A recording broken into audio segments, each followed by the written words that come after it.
Broliai seserys, Kalėdų naktį popiežiui Pranciškui atvėrus šventąsias duris Šventojo Petro bazilikoje, Vatikane, bažnyčia įžengė į šventuosius jubiliejinius metus, kurie vyskupijose yra iškilmingai inauguruoti šį sekmadienį, švenčiant šventosios šeimos šventę. Ta proga Lietuvos vyskupai parašė ganytojišką laišką. Lietuvos vyskupai prašo šį sekmadienį supažindinti tikinčiuosius su jų laišku. Todėl dabar skaitysiu šitą vyskupų laišką. Brangus broliai ir seserys, didį malonę aplankė mus. Sulaukėme jubiliejinių metų. Šventųjų Kalėdų išvakarėse popiežius Pranciškus atvėrė šventąsias duris Šventojo Petro bazilikoje ir pakvietė piligrimus iš viso pasaulio naudotis jubiliejaus metų malonėmis, atnaujinti tikėjimą, praktikuoti artimo meilę, sužadinti viltį, leistis į piligrimystę ir praturtinti save bei mirusius artimuosius atlaidų dovana.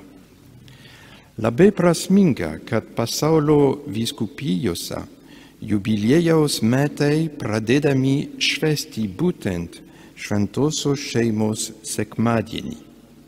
Taip, bažnyčia atkreipia dėmesį į tai, kad nuo pat Evangelijos skelbimo pradžios šeima yra privilegijuota krikščioniškojo tikėjimo perdavimo vieta, dažnai vadinama mažąja bažnyčia.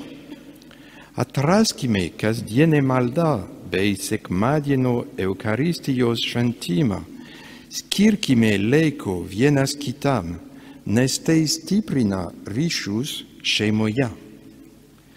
Švenčiame mūsų viešpaties Jėzaus Kristaus, tamsumoje gyvenančią žmoniją, išvedusio į išgelbėjimo šviesą, gimimo jubiliejų. Viešpats parodė, jog sunkiausiose situacijose pro tamsą įžvelgiama šviesa, suvokiama kaip evangelizacija palaiko iš Kristaus kryžiaus ir prisikėlimo kylanti galia.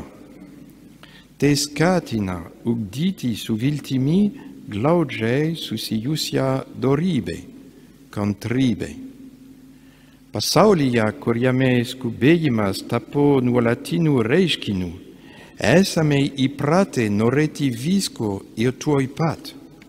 Jo nebeturime laiko susitikimams. Dažnai net šeimose darosi sunku pabūti drauge ir ramiai pasikalbėti. Skubėjimas įstumė kantrybę ir padarė didelę žalą žmonėms. Jubiliejinių metų logotipe pavaizduotos žmonių figūros, kurių pirmoji tvirtai laikosi kryžiaus. Tai ne tik tikėjimo, bet ir vilties, kuri niekada neapgauna, ženklas. Kryžius nėra statiškas, bet dinamiškas. Ji linksta žmonijos link, tarsi norėdamas ją pasitikti ir pasiūlyti savo tikrumą būtyje bei saugumą viltyje. Jubiliejaus metais popiežius kviečia leistis į piligrimystę. Turima omenyje ne tik piligrimystę į Romą ar į Lietuvoje jubiliejinėmis paskelbtas bažnyčias. Esame kviečiami įžengti iš savo uždarumo.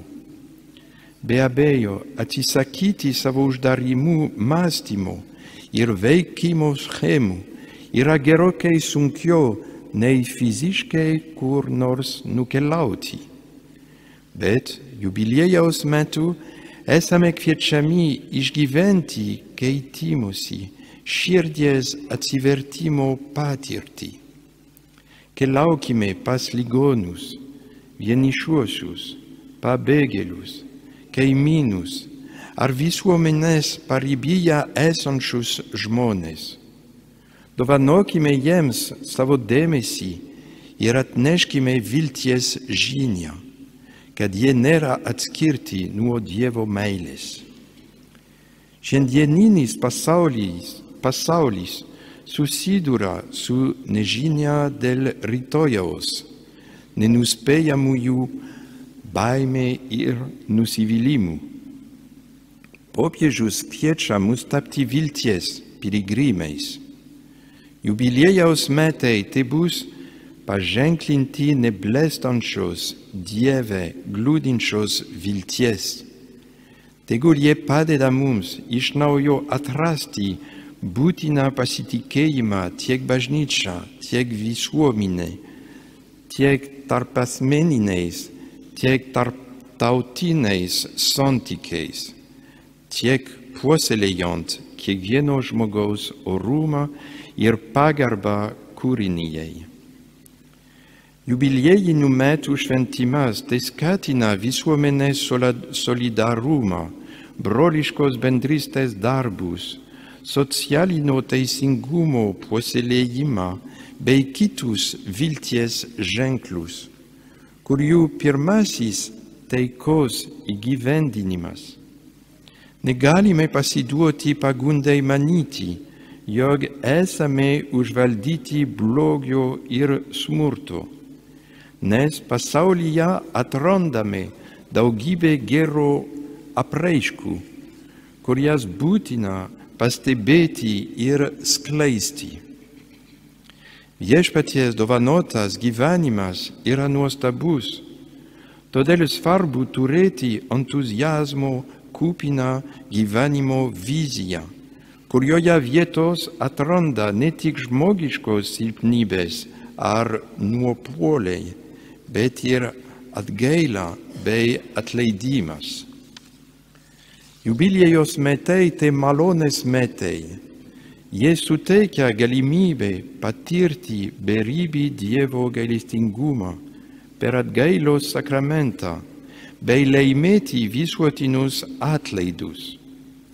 Per išpažintį atleidžiamos nuodėmės ir atnaujinamas malonės gyvenimas, o atleidai laikinosios bausmės už jo atleistas nuodėmės panaikinimas. Kaip žinome iš asmeninės patirties, nuodėmė palieka žymę. Ji turi pasekmes, ne tik išorinės susijusias su įvykdyto blogio padariniais, bet ir vidinės, nes kiekviena net ir lengvoji nuodėmė sukelia nesveiką prisirišimą prie kūrinių. Ji turi ištaisyti įskaistinimas arba čia žemėje, arba po mirties skaistykloje. Taigi mūsų silpname blogio paveiktame žmogiškajame būvyje lieka nuodėmės likučiai. Jie pašalinami per atlaidus, visada veikiančius per Kristaus malonę. Šventasis Paulius VI rašė, kad Kristus yra mūsų atlaidai. Jubiliejinių metų centre Kristaus asmuo. Todėl jubiliejaus siekiamybė atsiverti gyvam ryšiui su viešpačiu Jėzumi per asmeninę ir bendruomeninę maldą, šventojo rašto skaitymą, švenčiausio sakramento adoraciją, konkrečius artimo meilės darbus, nes ką padarome vienam iš mažiausiųjų, padarome pačiam viešpačiui. Brangieji, linkime jums prasmingų, gilių ir vilties kupinų jubiliejinių metų patirčių, o jūsų žemiškos piligrimystės kelionė tegloboja šventoji šeima, kuri kasmet atlikdavo piligriminę kelionę į Jeruzalės šventyklą.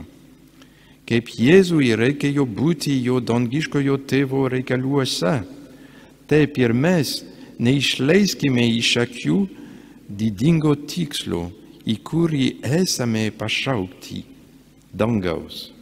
Amen. Lietuvos vyskupai.